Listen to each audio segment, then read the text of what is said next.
ಉತ್ತರ ಪ್ರದೇಶದ ಗಾಜಿಯಾಬಾದ್ನ ಸಿಹಾನಿ ಗೇಟ್ ಪ್ರದೇಶದಲ್ಲಿ ವೇಗವಾಗಿ ಬಂದ ಕಾರು 4 ಪಾದಚಾರಿಗಳ ಮೇಲೆ ಡಿಕ್ಕಿ ಹೊಡೆದ ಪರಿಣಾಮ 3 ಮಹಿಳೆಯರು ಸಾವನ್ನಪ್ಪಿದ್ದು ಒಬ್ಬ ವ್ಯಕ್ತಿ ಗಂಭೀರವಾಗಿ ಗಾಯಗೊಂಡಿದ್ದಾರೆ. ಬೆಳಗ್ಗೆ ವಾಕಿಂಗ್ ಮಾಡುತ್ತಿದ್ದ 3 ಮಹಿಳೆಯರು ಈ ಅಪಘಾತದಿಂದಾಗಿ ಶವವಾಗಿ ಮನೆ ಸೇರಿದ್ದಾರೆ. 3 ಮಹಿಳೆಯರು ಒಬ್ಬ ಪುರುಷನೊಂದಿಗೆ ರಸ್ತೆ ದಾಟುತ್ತಿರುವುದನ್ನು ನೋಡಬಹುದು. ಆಗ ಬಿಳಿ ಬಣ್ಣದ ಕಾರು ಇದ್ದಕ್ಕಿದ್ದಂತೆ ಅವರಿಗೆ ಡಿಕ್ಕಿ ಹೊಡೆದು ಡಿವೈಡರ್ಗೆ ಡಿಕ್ಕಿ ಹೊಡೆದಿದೆ. ಈ ವೇಳೆ ಅಲ್ಲಿರುವ ಕೋಚಿಂಗ್ ಸೆಂಟರ್ನಲ್ಲಿ ಸಂಭವಿಸಿದ ಸ್ಫೋಟದಲ್ಲಿ 2 ಸಾವನ್ನಪ್ಪಿದ್ದು ಹಲವರು ಗಾಯಗೊಂಡಿದ್ದಾರೆ. ಕೋಚಿಂಗ್ ಸೆಂಟರ್ ದಿ ಸೆಂಟ್ ಲಾಸಸ್ ಲೈಬ್ರರಿಯ ನೆಲಮಹಡಿಯಲ್ಲಿ ಸ್ಫೋಟ ಸಂಭವಿಸಿದೆ. ಗಾಯಗೊಂಡ 5 ಜನರನ್ನ ಲೋಹಿಯಾ ಜಿಲ್ಲಾ ಆಸ್ಪತ್ರೆಗೆ ದಾಖಲಿಸಲಾಗಿದೆ. ಅವರಲ್ಲಿ ಒಬ್ಬರ ಸ್ಥಿತಿ ಗಂಭೀರವಾಗಿದೆ. ಸ್ಫೋಟದ ಕಾರಣವನ್ನ ಕಂಡುಹಿಡಿಯಲು ಅಧಿಕಾರಿಗಳು ತನಿಖೆ ನಡೆಸುತ್ತಿದ್ದಾರೆ.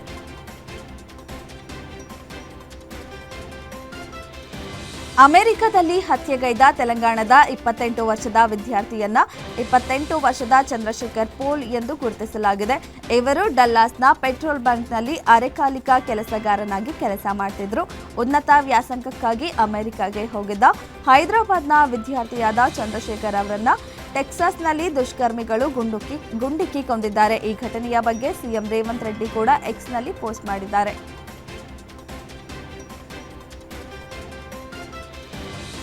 ರಾಷ್ಟ್ರ ರಾಜಧಾನಿ ದೆಹಲಿ ಮೆಟ್ರೋ ಮತ್ತೊಮ್ಮೆ ಸುದ್ದಿಯಲ್ಲಿದೆ. ಈ ಬಾರಿ ಅದರ ಒಂದು ಬೋಗಿಯೊಳಗೆ ಭಾರೀ ಜಗಳ, ಹೊಡೆದಾಟವಾಗಿರುವ ವಿಡಿಯೋವೊಂದು ಸಾಮಾಜಿಕ ಮಾಧ್ಯಮದಲ್ಲಿ ವೈರಲ್ ಆಗಿದೆ.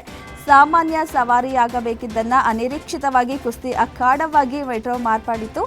2 ಪುರುಷರು ತೀವ್ರ ಹೊಡೆದಾಟದಲ್ಲಿ ತೊಡಗಿದ್ದಾರೆ.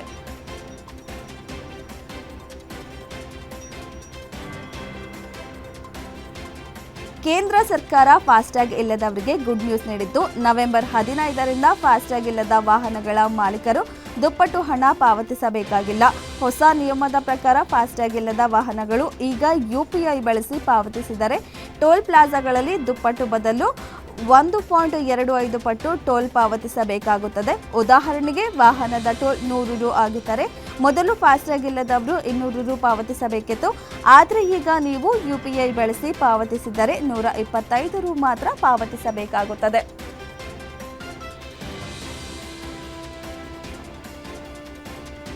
ಪ್ರಧಾನಿ ಮೋದಿ ಸ್ವಾತಂತ್ರ್ಯ ದಿನದಂದು ಘೋಷಿಸಿದ ಮಿಷನ್ ಸುದರ್ಶನ ಚಕ್ರವು ಸದ್ಯ ಅನುಷ್ಠಾನದ ಹಂತದಲ್ಲಿದೆ. ಈ ಮಹತ್ವದ ಕಾರ್ಯಾಚರಣೆ ಅಡಿಯಲ್ಲಿ ಭಾರತೀಯ ಸೇನೆಯು ಸರ್ಕಾರಿ ಕಂಪನಿಯಾದ advanced weapon and equipment India ಲಿಮಿಟೆಡ್ನಿಂದ 6 AK-630 ವಾಯು ರಕ್ಷಣಾ ಗನ್ ವ್ಯವಸ್ಥೆಗಳನ್ನು ಖರೀದಿಸಲು ಟೆಂಡರ್ ನೀಡಲಾಗಿದ್ದು, ಸೇನೆಯ ವಾಯು ರಕ್ಷಣಾ ಇಲಾಖೆಯು AWEILಗೆ ಪ್ರಸ್ತಾವನೆಗಾಗಿ ವಿನಂತಿಯನ್ನು ರವಾನಿಸಿದೆ.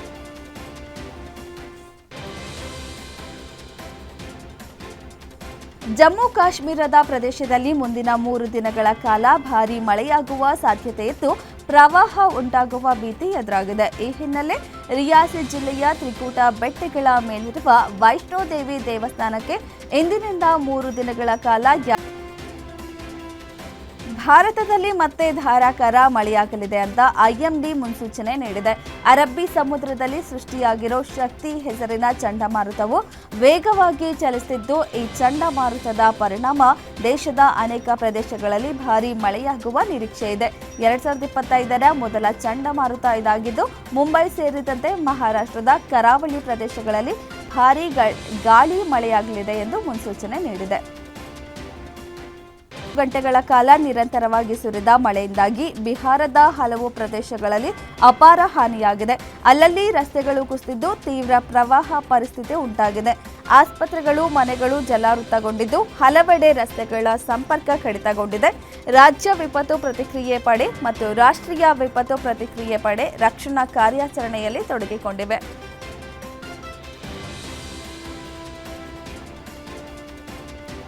ಭಾರತ ಅಮೆರಿಕ ಅಷ್ಟೊಂದು ಸುಸ್ಥಿತಿಯಲ್ಲಿ ಇಲ್ಲದಿರುವ ಸಂದರ್ಭದಲ್ಲೇ ಪ್ರಧಾನಿ ಮೋದಿ ಅಚ್ಚರಿಯ ಬೆಳವಣಿಗೆಯೊಂದರಲ್ಲಿ ಅಮೆರಿಕ ಅಧ್ಯಕ್ಷ ಟ್ರಂಪ್ ಅವರನ್ನು ಶ್ಲಾಘಿಸಿದ್ದಾರೆ.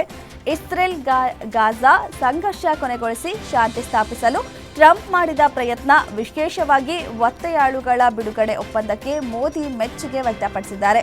ಈ ವಿಚಾರದಲ್ಲಿ ಟ್ರಂಪ್ ನಾಯಕತ್ವವನ್ನು ಸ್ವಾಗತಿಸಿರುವ ಮೋದಿ, ಶಾಶ್ವತ ಶಾಂತಿಗಾಗಿ ಭಾರತದ ಬೆಂಬಲ ಮುಂದುವರಿಯಲಿದೆ ಎಂದಿದ್ದಾರೆ.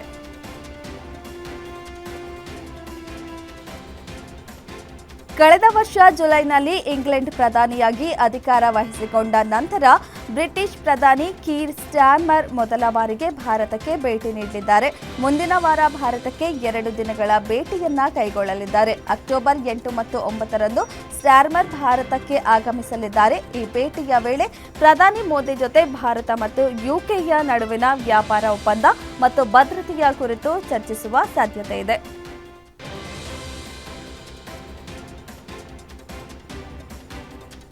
ಹಲೋ, ಹಮಾಸ್ ನೆಕ್ಸ್ಟ್ ಸಂಡೆಯೊಳಗೆ ಗಾಜಾ ಡೀಲ್ಗೆ ಒಪ್ಕೊಳ್ಳಿ, ಇಲ್ದಿದ್ರೆ ನೀವಿದ್ದಲ್ಲೇ ನರಕ ತೋರಿಸ್ತೀವಿ ಅಂತ ಟ್ರಂಪ್ ಫೈನಲ್ ವಾರ್ನಿಂಗ್ ಕೊಟ್ಟಿದ್ರು. ಆದರೆ ಟ್ರಂಪ್ ಖಡಕ್ ವಾರ್ನಿಂಗಿಗೆ ಡೋಂಟ್ ಕೇರ್ ಆದಿರೋ ಇಸ್ರೇಲ್ ಟೆಂಟ್ ಮೇಲೆ ಡ್ರೋನ್ ದಾಳಿ ನಡೆಸಿದೆ. ದಕ್ಷಿಣ ಗಾಜಾದ ಅಲ್ ಮಮಾಸಿಯಲ್ಲಿರುವ ಟೆಂಟ್ ಮೇಲೆ ದಾಳಿಯಲ್ಲಿ ಪುಟ್ಟ ಮಕ್ಕಳು ಸೇರಿ 7 ಮಂದಿ ದಾರುಣವಾಗಿ ಸಾವನ್ನಪ್ಪಿದ್ದಾರೆ. ಟ್ರಂಪ್ ಮಾತಿಗೆ ಬೆಲೆ ಕೊಡದೆ ಇಸ್ರೇಲ್ ಗಾಜಾ ಮೇಲೆ ವೈಮಾನಿಕ ದಾಳಿ ನಡೆಸಿದೆ.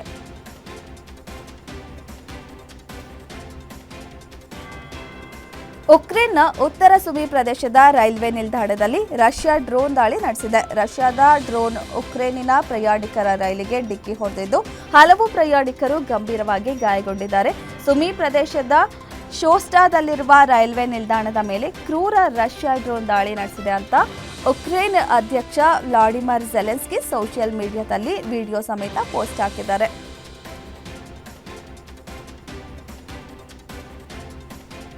ಭಾರತ ಮತ್ತು ವೆಸ್ಟ್ ಇಂಡೀಸ್ ನಡುವಣ ಮೊದಲ ಟೆಸ್ಟ್ ಪಂದ್ಯದಲ್ಲಿ ಭಾರತ ಬ್ಯಾಟಿಂಗ್, ಬೌಲಿಂಗ್ 2 ವಿಭಾಗಗಳಲ್ಲಿ ಅಧಿಕಾರಯುತ ಪ್ರದರ್ಶನವನ್ನು ತೋರಿ ಇನ್ನೂ 2.5 ದಿನಗಳ ಅವಧಿ ಬಾಕಿ ಇರುವಾಗಲೇ 140 ರನ್ಗಳ ಅಂತರದಲ್ಲಿ ವೆಸ್ಟ್ ಇಂಡೀಸ್ ತಂಡವನ್ನು ಮಣಿಸಿತು. ಆ ಮೂಲಕ ಸರಣಿಯನ್ನ 1-0 ಮುನ್ನಡೆ ಸಾಧಿಸಿದೆ.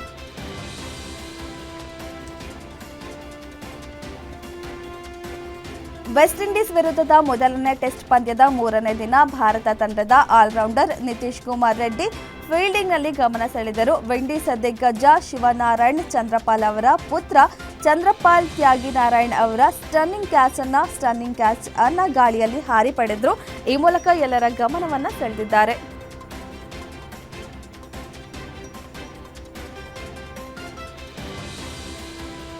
ಆಸ್ಟ್ರೇಲಿಯಾ ಪ್ರವಾಸದ ಮುಂಬರುವ ODI ಹಾಗೂ T20I ಸರಣಿಗಳಿಗೆ ಭಾರತ ತಂಡವನ್ನು BCCI ಪ್ರಕಟಿಸಿದೆ. ಭಾರತ ಏಕದಿನ ತಂಡದ ನಾಯಕತ್ವವನ್ನು ಶುಭಮನ್ ಗಿಲ್ಗೆ ನೀಡಲಾಗಿದ್ದು, ರೋಹಿತ್ ಶರ್ಮಾ ಅವರನ್ನ ನಾಯಕತ್ವದಿಂದ ಕೈಬಿಡಲಾಗಿದೆ. ಭಾರತ T20 ತಂಡದ ನಾಯಕತ್ವದಲ್ಲಿ ಸೂರ್ಯಕುಮಾರ್ ಯಾದವ್ ಅವರನ್ನ ಮುಂದುವರಿಸಲಾಗಿದೆ. ಭಾರತ ಏಕದಿನ ತಂಡಕ್ಕೆ ಶ್ರೇಯಸ್ ಅಯ್ಯರ್ ಅವರನ್ನ ಉಪನಾಯಕನಾಗಿ ನೇಮಿಸಲಾಗಿದೆ.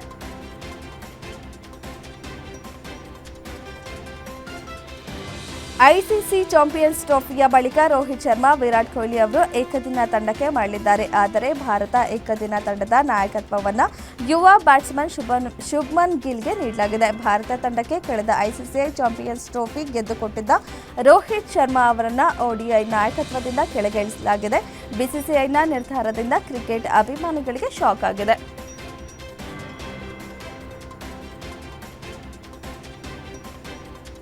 ಅಕ್ಟೋಬರ್ 19ರಂದು ಮೊದಲನೇ ಏಕದಿನ ಪಂದ್ಯದ ಮೂಲಕ ಭಾರತ ತಂಡದ ಅಧಿಕೃತವಾಗಿ ಆಸ್ಟ್ರೇಲಿಯಾ ಪ್ರವಾಸ ಆರಂಭವಾಗಲಿದೆ. ಇದೀಗ ವೆಸ್ಟ್ ಇಂಡೀಸ್ ವಿರುದ್ಧದ ಟೆಸ್ಟ್ ಸರಣಿಯನ್ನ ಆಡ್ತಿರುವ ಜಸ್ಪ್ರೀತ್ ಬುಮ್ರಾಗೂ ಏಕದಿನ ತಂಡದಲ್ಲಿ ಸ್ಥಾನ ನೀಡಬಹುದೆಂಬ ನಿರೀಕ್ಷೆ ಮಾಡಲಾಗಿತ್ತು. ಆದರೆ ಆಸ್ಟ್ರೇಲಿಯಾ ವಿರುದ್ಧದ T20I ಸರಣಿಯ ತಂಡದಲ್ಲಿ ಸ್ಥಾನ ನೀಡಿ ODI ತಂಡದಿಂದ ಕೈಬಿಡಲಾಗಿದೆ.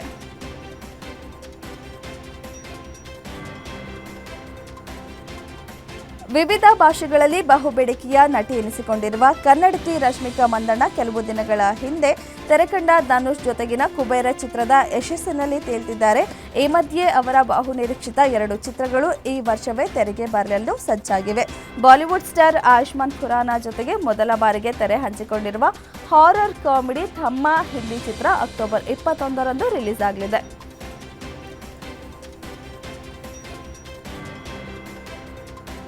ಬಿಗ್ ಬಾಸ್ ಕನ್ನಡ ಸೀಸನ್ 12ರಲ್ಲಿ ವಾರದ ಕತೆ ಕಿಚ್ಚನ ಜೊತೆ ಎಪಿಸೋಡ್ ಸಾಕಷ್ಟು ರೋಚಕತೆ ಸೃಷ್ಟಿಸಿದೆ. ಉಡುಪಿಯ ರಕ್ಷಿತಾ ಶೆಟ್ಟಿ ಅವರನ್ನ ಏಕಾಏಕಿ ಮನೆಯಿಂದ ಹೊರಗೆ ಕಳಿಸಲಾಗಿತ್ತು. ಕನ್ನಡ ಬಿಗ್ ಬಾಸ್ ಇತಿಹಾಸದಲ್ಲಿಯೇ ಇಷ್ಟು ತ್ವರಿತವಾಗಿ ಯಾರು ಎಲಿಮಿನೇಟ್ ಆಗಿರಲಿಲ್ಲ.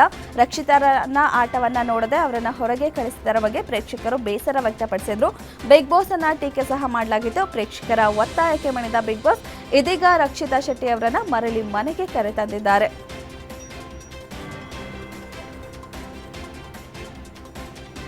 ಪ್ರಭಾಸ್ ನಟನೆಯ ಸ್ಪಿರಿಟ್ ಚಿತ್ರದ ಬಗ್ಗೆ ಹೊಸ ಅಪ್ಡೇಟ್ಗಳು ಹೊರಬಿದ್ದಿವೆ. ಸಂದೀಪ್ ರೆಡ್ಡಿ ವಂಗ ನಿರ್ದೇಶನದ ಈ ಚಿತ್ರದಲ್ಲಿ ವಿವೇಕ್ ಒಬರಾಯ್ ಖಳನಾಯಕನಾಗಿ ನಟಿಸಲಿದ್ದಾರೆ. ಮೆಗಾಸ್ಟಾರ್ ಚಿರಂಜೀವಿ ಪ್ರಭಾಸ್ ತಂದೆಯಾಗಿ ಪೊಲೀಸ್ ಅಧಿಕಾರಿಯ ಪಾತ್ರದಲ್ಲಿ ಕಾಣಿಸಿಕೊಳ್ಳುವ ಸಾಧ್ಯತೆ ಇದೆ.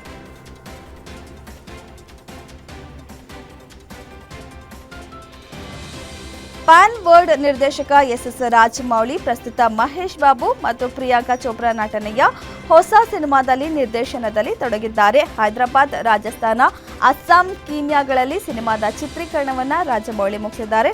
ಇತ್ತೀಚೆಗಷ್ಟೇ ಕೀನ್ಯಾ, ನೈರೋಬಿ ಇನ್ನಿತರೆ ದೇಶಗಳಲ್ಲಿ ಚಿತ್ರೀಕರಣ ಮುಗಿಸಿ ಮರಳಿ ಬಂದಿರುವ ರಾಜಮೌಳಿ ಹಠಾತ್ತನೆ ಮಹೇಶ್ ಬಾಬು ಸಿನಿಮಾಕ್ಕೆ ಬ್ರೇಕ್ ಕೊಟ್ಟಿದ್ದು ಮತ್ತೆ ಬಾಹುಬಲಿ ಸಿನಿಮಾಗೆ ಕೈ ಹಾಕಿದ್ದಾರೆ.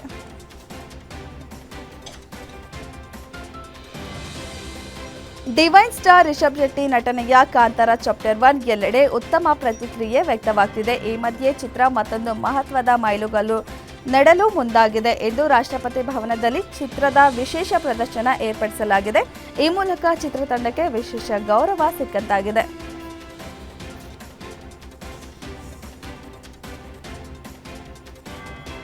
ಕನ್ನಡ ಅಲ್ಲದೆ ಪರಭಾಷೆ ತಮಿಳು, ತೆಲುಗು ಚಿತ್ರರಂಗದಲ್ಲಿ ಹೆಚ್ಚು ಸದ್ದು ಮಾಡ್ತಿರುವ ನಟಿ ಸಂಹಿತಾ ವಿನ್ಯಾ ಇದೀಗ ತಮಿಳಲ್ಲಿ ಜೀವಾ ಸಹೋದರ ಜತಿನ್ ರಮೇಶ್ ಜೊತೆಗೆ ನಟಿಸುತ್ತಿದ್ದಾರೆ.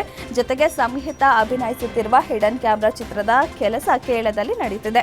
ಇನ್ನುಳಿದಂತೆ ಮಿಕ್ಸಿಂಗ್, ಪ್ರೀತಿ, ಮೆಜೆಸ್ಟಿಕ್ 2, ಆಯುಧ, ಯಾಕೋ ಬೇಜಾರು, ವಿದೂಷಕ ಮುಂತಾದ ಚಿತ್ರಗಳು ರಿಲೀಸ್ಗೆ ರೆಡಿ ಇವೆ. ಅಚ್ಚ ಕನ್ನಡದ ಪ್ರತಿಭೆಯಾದ ಸಂಹಿತಾ ವಿನ್ಯಾ ಇದೀಗ ಸೌತ್ ಫಿಲಂ ಇಂಡಸ್ಟ್ರಿಯಲ್ಲಿ ತನ್ನದೇ ಆದ ಛಾಪು ಮೂಡಿಸಿದ್ದಾರೆ.